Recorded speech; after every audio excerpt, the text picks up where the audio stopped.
Hi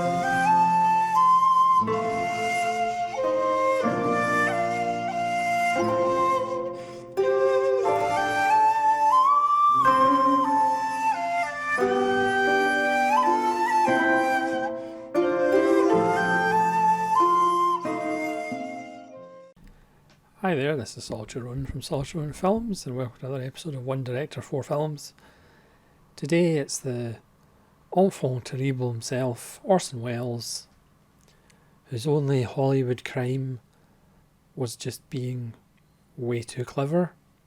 Also came from a successful radio career, theatre career, and all-round smarty pants.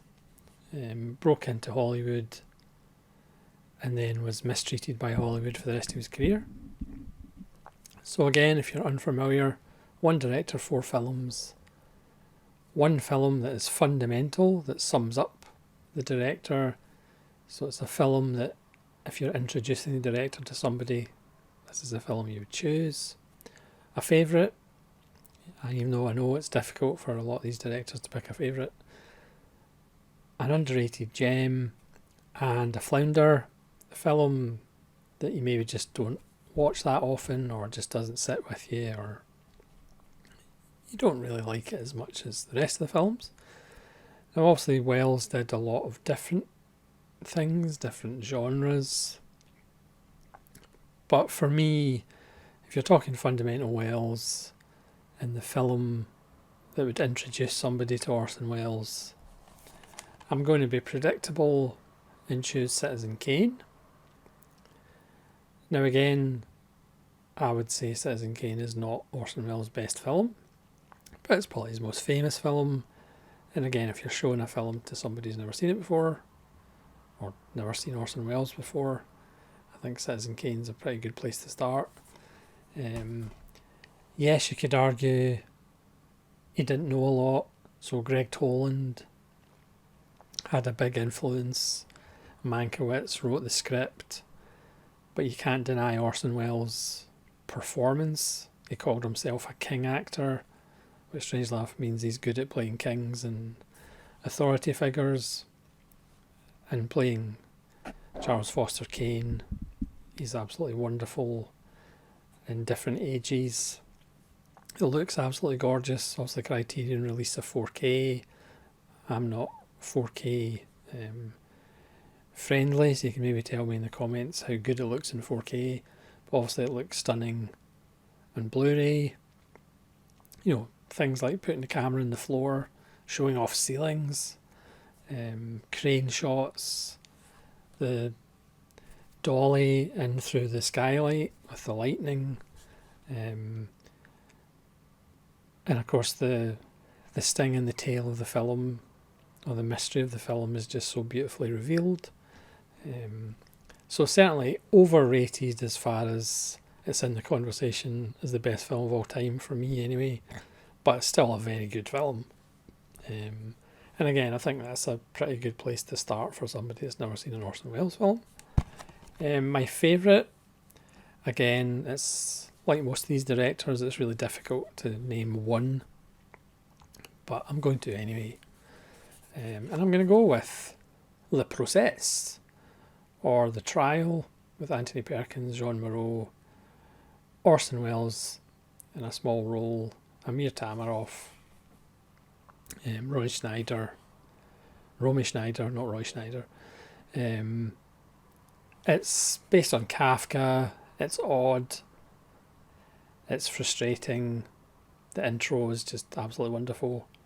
Anthony Perkins is absolutely perfect as Joseph K, who's being put on trial for a crime he has no idea what it is. It ends satisfyingly. It's almost like a science fiction film where Wells shot it. This decaying city that we don't really know where it is.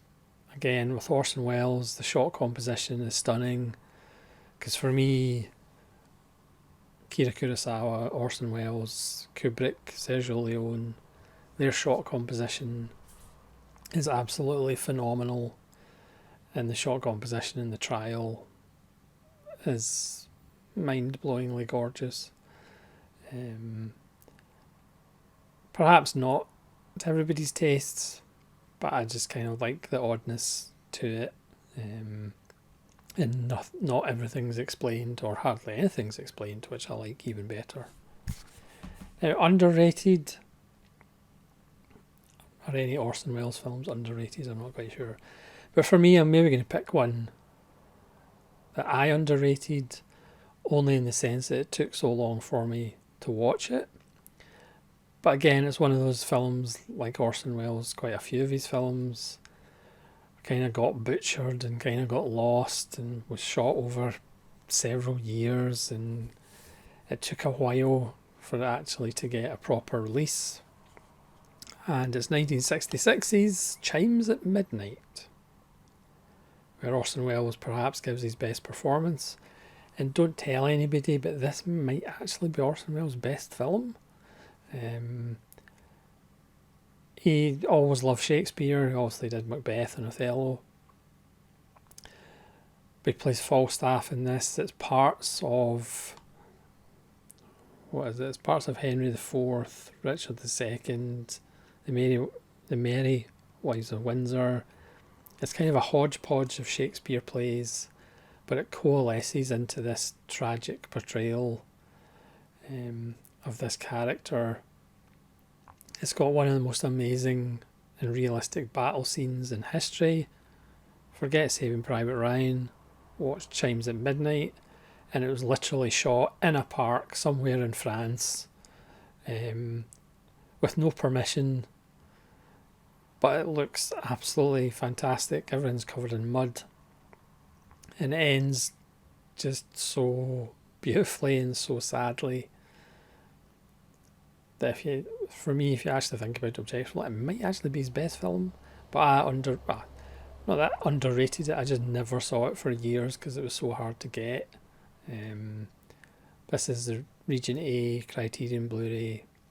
I'm not sure there's a Region B. I think it might be Continental Europe Region B.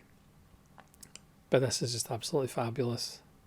It might not be underrated, but it was certainly just underseen by myself.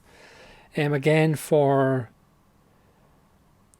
the flounder, there's a couple I could have went for, but I'm going with The Immortal Story.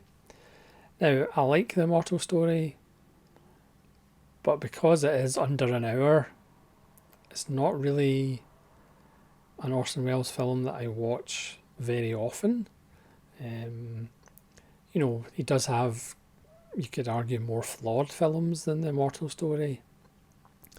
But for me, this is the one that I kind of watch the least, and that's the only reason I've put it as The Flounder. It's still a good film. I think I give it 4 out of 5. This is from 1968. It's only 2 years after Chimes at Midnight. But yeah, there's nothing wrong with this film.